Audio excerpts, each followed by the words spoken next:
참 예수님 사랑합니다. 네, 마음을 모아 사랑을 모아 함께 가톨릭의 교리서를 공부하도록 하겠습니다.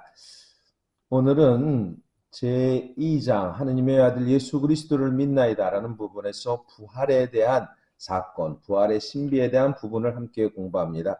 물론 예수님의 부활은 신앙의 신비입니다. 그렇지만 부활이 예수님께 부활하셨다라는 것이 역사적 사건이다 아니다라는 관점을 이해하는 것이 아니라 예수님의 강생, 그리고 예수님의 공생활, 예수님의 일생이죠. 그리고 예수님의 십자가상의 고통과 죽음에 대한 이해가 있을 때 부활의 사건의 이해가 함께 찾아올 수 있습니다. 642항입니다. 예수님이 부활하신 다음 일어난 모든 일은 사도들, 특히 베드로를 부활날 아침에 시작된 새로운 시대의 건설에 참여시킵니다. 예수님의 제자들은 부활하신 분의 증인으로서 그분 교회, 즉 예수 그리스도 교회의 주축돌이 되었습니다. 예수님께서는 공생활 시작이 바로 공동체의 시작, 하나님 나라의 건설, 즉 교회의 시작이라고 말할 수 있습니다. 초기 신자 공동체의 신앙은 그리스도인들이 알고 있었던, 그리고 대부분이 아직 그들 가운데 살아있던 사람들의 직접적인 증언에 기초하고 있습니다. 예수님과 함께 살아있었던 인물이 그 기초를 이루고 교회의 또한 공동체의 예수님이 시작이었고 그것이 성장하고 눈으로 드러났다는 것입니다. 이러한 그리스도의 부활의 증인들은 우선 베드로와 12사도였으나 그들뿐이 아니라 바오로는 야고보와 모든 사도 외에도 한 번에 500명이 넘는 사람들이 예수님께 나타나셨다라고 분명히 이야기합니다. 사도행전 1장 22절의 말씀에 이렇게 우리는 알 수 있습니다. 그러므로 주 예수께서 우리와 함께 계시는 동안 줄곧 우리와 동행한 이들 가운데서 곧 요한이 세례를 주던 때부터 시작하여 예수님께서 우리를 떠나 승천하신 날까지 그렇게 한 이들 가운데서 한 사람이 우리와 함께 예수님의 증언이 되어야 합니다. 즉 베드로의 설교를 통해서 이렇게 이야기할 수 있습니다. 643항입니다.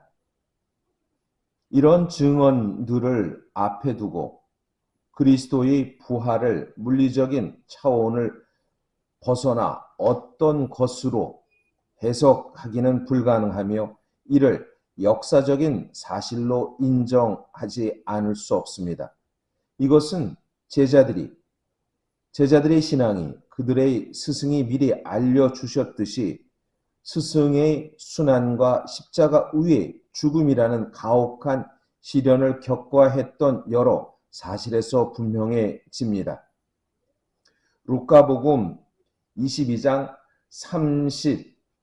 31절에서 32절의 말씀을 이렇게 한번 듣도록 하겠습니다.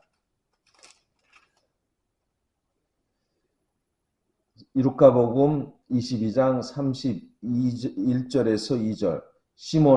시몬아 보라, 사탄이 너희를 밀처럼 채질하겠다고 나섰다. 그러나 나는 너의 믿음이 꺼지지 않도록 너를 위하여 기도하였다. 그러니 네가 돌아오거든 내 형제들의 힘을 북돋아 주어라. 이렇게 너가 돌아오거든 형제들에게 힘을 북돋아 주어라 라는 것에 대한 어떠한 그리스도의 순환에서 힘을 주는 이야기 이렇게 합니다. 순환으로 받은 충격이 너무 컸기 때문에 제자들은 적어도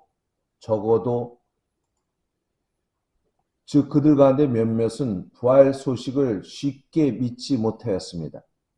즉 예수님께서 부활하셨다는 소식을 받아들일 수 없었던 것이죠.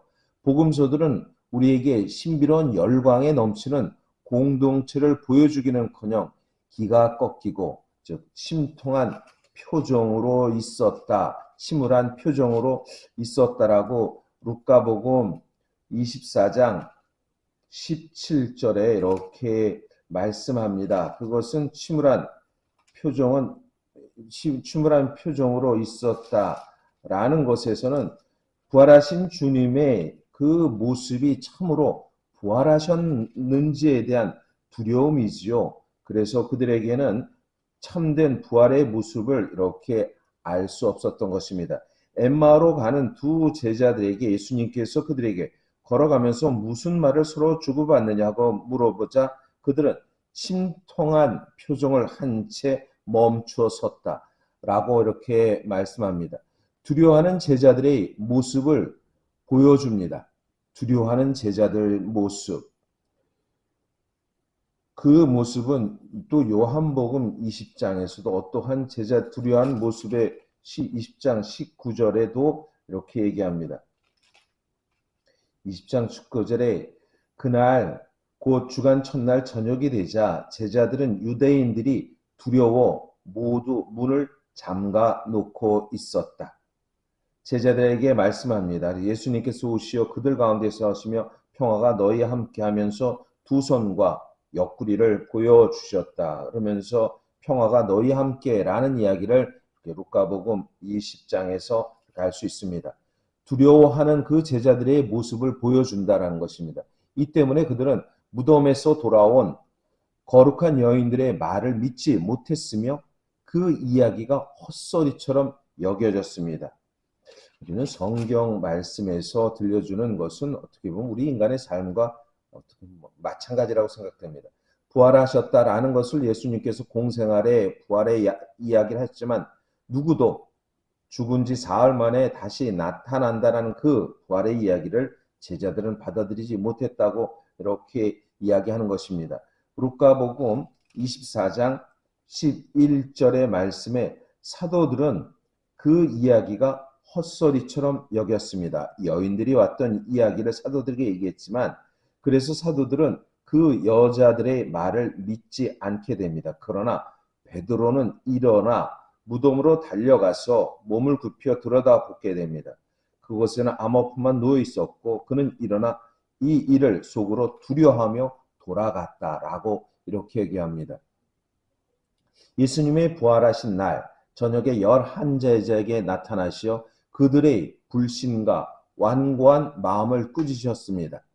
되살아난 당신을 본 이들의 말을 그들이 믿지 않았기 때문이다라고 마르코복음 16장 14절에서 말씀합니다. 644항입니다. 부활하신 예수님의 실제 앞에서도 여전히 의심할 정도로 제자들에게는 부활이 불가능한 것으로 여겨집니다. 우리들도 마찬가지죠. 예수님의 부활이라는 것, 우리의 이성으로는 사실 받아들이기 어렵듯이 당시 살던 예수님을 목격했고 예수님과 함께 공생활했던 그 제자들조차 받아들이기가 어렵다는 것입니다. 루카복음 24장 38절의 말씀을 보면 왜 놀라느냐? 어찌하여 너희 마음이 여러 가지 의혹이 있느냐? 내 손과 발을 보아라. 왜냐하면 그들은 너무나 두려운 나머지 부활하신 주님께서 평화가 너희와 함께 하면서도 유령인 줄 알고 발짝 놀라운 이야기죠. 놀라웠다는 것은 우리들도 마찬가지라고 봅니다. 그들은 유령을 보고 있다고 생각합니다. 그들은 너무 기쁜 나머지 아직도 믿지 못하고 놀라워하게 됩니다. 왜냐하면 손과 발을 보여주고 만져보아라 말씀합니다. 그들은 그것을 놀라하면서도 그들에게 예수님께서는 여기에 먹을 것이 있느냐 하고 물으십니다.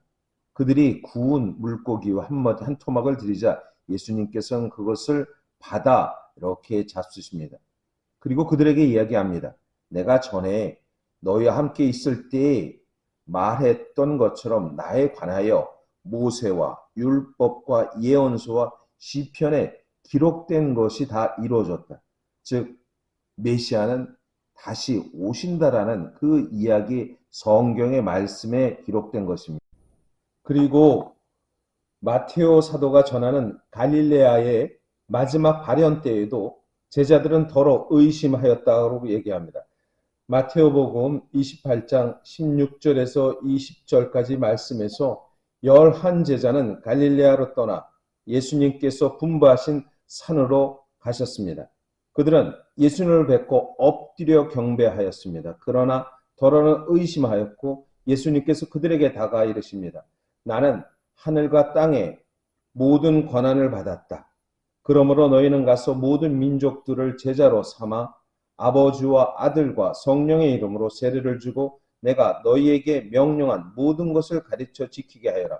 보라, 내가 세상 끝날까지 언제나 너희와 함께 있겠다. 라는 말씀으로써 부활의 의심이 있었지만 그러나 이 의심을 버리고 부활이 사도들에게는 신앙의 가장 중요한 뿌리라는 것을 이야기하는 것입니다. 그래서 부활에 대한 그들, 즉 제자들의 그 신앙은 하느님의 은총의 작용으로 인하여 부활하신 예수님의 실제에 대한 직접적 경험에서 이렇게 생겨난 것이라는 것을 이야기하는 것입니다. 네, 여기까지 공부하고요. 네, 오늘도 주님 안에서 행복한 하루가 되시기를 바라겠습니다.